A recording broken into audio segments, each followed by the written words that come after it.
घूम घूम करके 2014 में सरकार बनाए, उसी अडानी अंबानी को कह रहे हैं कि एक टेम्पो में भर भर के रुपया जो है कांग्रेस को भेज रहे हैं। तो ये कहीं न कहीं हताशा का ही द्योतक है। पेपर लीक एक बहुत बड़ा मुद्दा है। वो जान के किया जा रहा है। ये सरकारी खर्चे को कम से कम केवल उस पैसे का बंदरबाट करने के लिए। भाई गवर्नमेंट है, आज कर्मचारी ज्यादा होंगे, वेतन ज्यादा देना पड़ेगा, साले भर्ती मत करो। जब भर्ती नहीं करेंगे पैसा बचेगा, वो अपनी अय्यासियों पे खर्च करेंगे। इस समय वर्तमान में चुनाव आयोग जो है दुनिया भर के, हमारे यहाँ धर्म और जात पे वोट नहीं मांगा जा सकता है, लेकिन जो है लगातार बूथ के सामने जो है राम जी का पोर्ट्रेट रख करके वोट मांगा जा रहा है।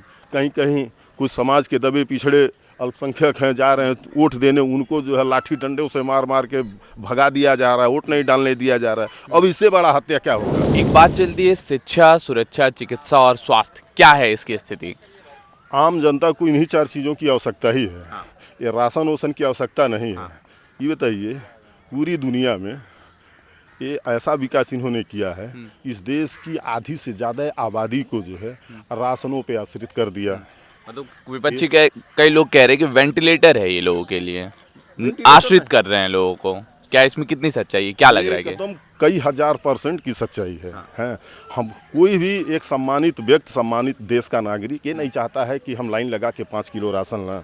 हमको आप इस तरह का व्यवस्था उपलब्ध कराइए जिसकी वजह से हम अपने ताकत के बल पे, अपनी योग्यता के बल पे हम 5 किलो राशन नहीं, कम से कम 5 कुंटल राशन खरीदने की अपनी क्षमता हम विकसित कर पाएं। तो 5 बेरोजगारी के मुद्दे को दबाने के लिए कहीं तो ऐसा नहीं किया जा रहा? नहीं, वो दबाने उबाने से समस्याएं सुलझती नहीं है। रोग यदि हो गया है तो रोग तो उभर के आएगा ही। कब तक दबाएंगे? अब चद्दर ढक लेने से जो है हमारा कलर थोड़ी ना, मैं गोरा थोड़ी हो जाऊंगा। बस यही चीज़ है। मतलब समस्याएं हैं, समस्याएं विकराल रूप धरी हुई हैं। तो इस बार परिवर्तन हो चुका है 3 फेज में। तभी तो जान लीजिए अपने मित्रों को भी जो है एक काटने के लिए दौड़ पड़े हैं। जिस अडानी अंबानी के हवाई जहाज से घूम घूम करके 2014 में सरकार बनाए, उसी अडानी अंबानी को कह रहे हैं कि एक टेम्पो में भर भर के रुपया जो है कांग्रेस को भेज रहे हैं। तो ये कहीं न कहीं हताशा का ही द्योतक है। क्या स्थिति लग रही है जो कह रहे हैं 400 पार हम जाएंगे? अरे 400 पार और नहीं जो है, एक हम लोग पढ़ते थे जो है प्राइमरी में, यदि होता किन्नर नरेश में राजमहल में रहता, सोने का सिंहासन होता, सिर पर मुकुट चमकता, बंदी जन गुनगाते रहते दरवाजे पर मेरे। इसी तरह का कविता गा रहे हैं, 400 पार 400 पार। तो ऐसा है, जो जमीनी स्तर की सच्चाई है ये है, यही है। अरे ये लोग गए है, देखिए ये सब व्यवस्था में जो चल रहा है ये ज़्यादा दिन तक नहीं चलता है। झूठ पे आप कब तक जो है। पेपर लीक एक बहुत बड़ा मुद्दा है। वो जान के किया जा रहा है। ये सरकारी खर्चे को कम से कम केवल उस पैसे का बंदरबाट करने के लिए। भाई गवर्नमेंट है, आज कर्मचारी ज्यादा होंगे, वेतन ज्यादा देना पड़ेगा, साले भर्ती मत करो। जब भर्ती नहीं करेंगे पैसा बचेगा, वो अपनी अय्यासियों पे खर्च करेंगे। सीधी सी बात है। जब गवर्नमेंट का खर्चा ही नहीं है, आप ही हैं, मैं 50,000 रुपया मैं महीना कमाता हूँ, मेरे कोई किसी को खर्चा देना ही ना पड़े, तो मेरे पास पैसा बचेगा। तो पैसे मैं क्या करूँगा? अपनी अय्यासियों पे ही खर्चा करूँगा। तो अपनी अय्यासियों पे सरकार जो है टैक्स पेयरों का पैसा खर्च कर रही है। अब बताइए, एक बंदा जो कहता है मैं चाय वाले का बेटा हूँ, गरीब हमारी माँ जो है बर्तन धोती थी, मांजती थी, बताइए अगला 10 साल इस देश के सबसे सुरक्षित पनाहगार प्रधानमंत्री आवास में रहने वाला अपनी माँ को जो है 10 सालों में एक आध हफ्ते के लिए दिखाने के लिए जरूर रखा हो। लेकिन यदि सक्षम पुरुष होते तो अपनी माँ को अपने साथ रखते, देश की सेवा के साथ साथ अपनी माँ की भी सेवा करते, क्योंकि जन्म उनका वजूद उनकी माँ से ही है। तो बस केवल दिखाने के लिए था ये मामला। एक आरोप लगता है कि इनका परिवार नहीं है, ये परिवार के ध्यान, जो आपने बात कही, और कहा जाता है, ये दूसरी ओर कहते हैं विपक्षियों को कि आप वो परिवारवाद करते हैं। भाई जिसका परिवार रहेगा वही ना परिवार के विषय सोचेगा। भाई इनकी जो है, इनका जो पूरा दिनचर्या जो है, इनकी अपनी अय्यासी में ही इनका पूरा जीवन कट जा रहा है। हम हैं सांसारिक आदमी, हमारे बच्चे हैं, हम उनके लिए जीते हैं। ये तो कहने के लिए कि भाई इनका पूरा देश मेरा परिवार है। पूरा देश पैसा परिवार कैसे हो सकता है? पूरा देश तो परिवार हो। आप इस देश की जनता आपको 5 साल के लिए चुनी है, आपने क्या किया है क्या नहीं किया है जनता के बीच में जाइए। अपना रिपोर्ट कार्ड रखिए, भाई देखिए मैंने ऐसा ऐसा किया है। ये दुनिया भर का जो सेंटिमेंटल जो है बात कह कह करके हैं, मुख्य मुद्दे से भटकाने की ये बात है। परिवार क्या है? परिवार सबका अलग अलग है हैं। अब पूरा वैसे तो हमारे यहाँ कहा जाता है वसुधैव कुटुंबकम, पूरा विश्व ही मेरा परिवार है। जब पूरा विश्व परिवार है तो भारत पाकिस्तान क्यों होता है? यूरोप और अमेरिका क्यों होता है?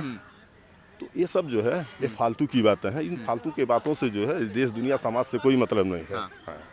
तो जो हमारे स्थानीय क्षेत्र हैं जहाँ सब में, तो यहाँ के जो प्रत्याशी हैं वो आपके लगभग दोनों आसपास हैं, जो जिनकी मुख्य टक्कर है, जो संघर्ष में है। एक काजल निषाद जी हैं आपके जस्ट बगल में, वसुंधरा इनक्लेव की हैं, और रवि किशन जी भी यहीं नौका विहार के पास ही रह रहे हैं आजकल।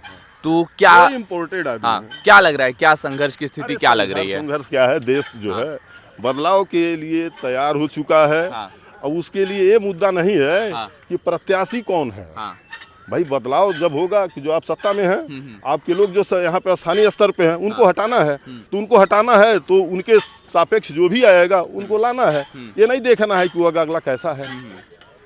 सीधी सी बात है। तो मतलब परिवर्तन होगा गोरखपुर में? गोरखपुर में का पूरे देश में होने जा रहा है।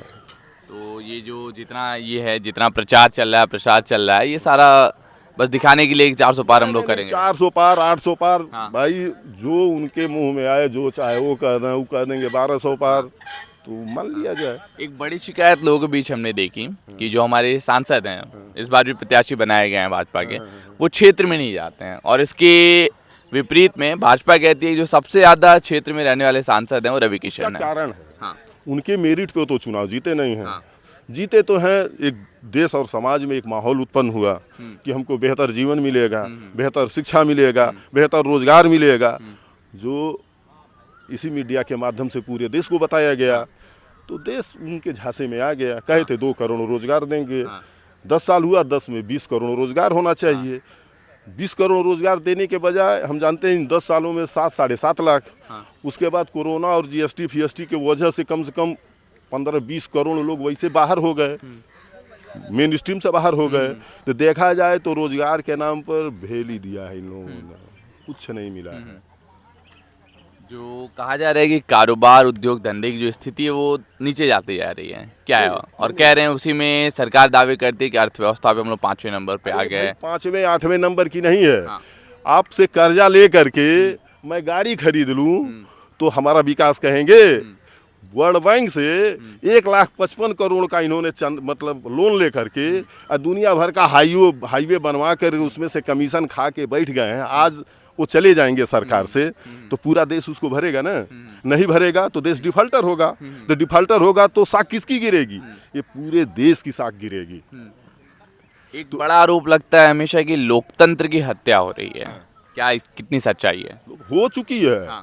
बताइए, कोई हमारे देश की जितनी भी संस्थानें हैं वो ईमानदारी से काम कर रहे हैं?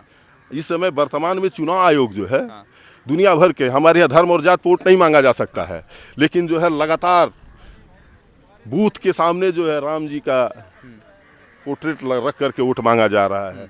कहीं कहीं कुछ समाज के दबे पिछड़े अल्पसंख्यक हैं जा रहे हैं वोट देने, उनको जो है लाठी डंडों से मार मार के भगा दिया जा रहा है, वोट नहीं डालने दिया जा रहा है। अब इससे बड़ा हत्या क्या होगा? लोकतंत्र को कायम रखने के लिए सबसे बड़ी अच्छी चीज़ मतलब व्यवस्था है कि चुनाव जो है फ्री एंड फेयर हो, तभी लोकतंत्र जिंदा रहेगा। जब चुनाव ही नहीं फ्री एंड फेयर होगा तो चुनाव कैसे? एक अभी इलेक्टोरल बॉन्ड को पब्लिक किया गया था, तो उसमें सबसे ज़्यादा जो चंदा है वो भाजपा को मिला था, तो इस पर क्या कहेंगे? नहीं, उन्होंने उसी तरह का व्यवस्था को अडॉप्ट किया था कि हम ज़्यादा से ज़्यादा जो है, और जो इसकी कहावत हम लोगों के यहाँ कि जबरा मारे रोहू न दे। APL एक कंपनी है अरविंदो फार्मा करके, वो जो है नकली दवाइयाँ सब बेचा, खिलाफ उसके केस हुआ, जेल गया। जेल में जब उन्होंने इलेक्टोरल बॉन्ड के नाम से पैसा दिया तो बाहर हो गया। उसके बाद अगले ने आरोप लगाया दूसरे पे, वो जेल में अंदर चला गया।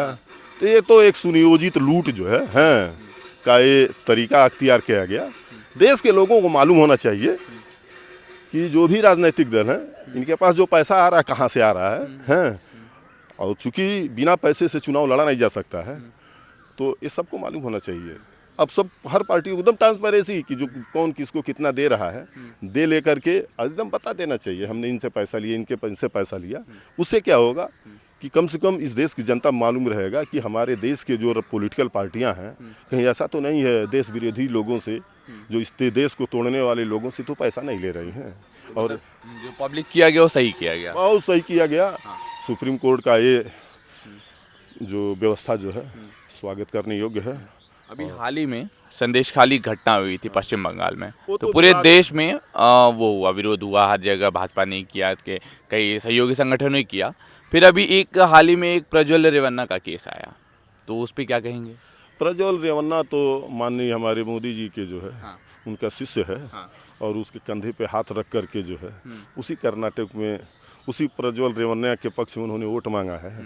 तो उन्हीं से पूछा जा सकता है कि ऐसा कौन सी खूबी है उस महाबलात्कारी के अंदर कि पूरे देश को आपने जो है पीछे छोड़ दिया, उसके साथ आगे हो गए। मतलब कहा जा रहा है एक सबसे बड़ा जो शोषण की घटना है महिलाओं की, वो वहाँ पर पूरे इस प्लेनेट की हाँ। इस प्लेनेट की एक साथ सबसे मतलब भयावह घटना है महिला अपराध के लिए जाना जाएगा। जान लीजिए वर्ल्ड रिकॉर्ड है ये। हाँ। कि एक पेन ड्राइव में लगभग 3200 क्लिप सैकड़ों महिलाओं के साथ एक्सटॉर्शन, रेप से भी ऊपर, मतलब जान लीजिए बहुत ही अमानवीय कृत्य अगले ने किया है। रही बात समाज है, कहीं कुछ इस तरह की होती है भाई, हर व्यक्ति के पीछे नहीं, लेकिन जो संगठित अपराध सुनियोजित अपराध किया जाता है उसके प्रति तो व्यवस्था जिम्मेदार है। एक वॉशिंग मशीन का आरोप लगाया जाता है हमेशा। वॉशिंग मशीन नहीं है, ये तो एक शब्द दिया गया है। हाँ। लेकिन ये है कि सब करप्ट लोगों को जो पैसा किसी भी तरह से बना करके और समाज में अपना रुतबा कायम किए हैं, उनको अपने हला करके और कहते हैं कि मैं बड़ा चरित्रवान हूँ, बड़ा ईमानदार हूँ, कहीं से कुछ है नहीं है। ये सब फालतू परिवर्तन की मांग है, एकदम होना चाहिए। और एक हमारे यहाँ शायद लोहिया ने कहा था कि रोटी और सत्ता बदलते रहना चाहिए। सत्ता बदलेगी नहीं तो बेलगाम निरंकुश हो जाएगी, रोटी पलटेगी नहीं तो जल जाएगी। देश और समाज और स्वास्थ्य के लिए ज़रूरी है कि सत्ता का परिवर्तन होना ज़रूरी है। बहुत बहुत धन्यवाद हम लोग साथ बात करने के लिए।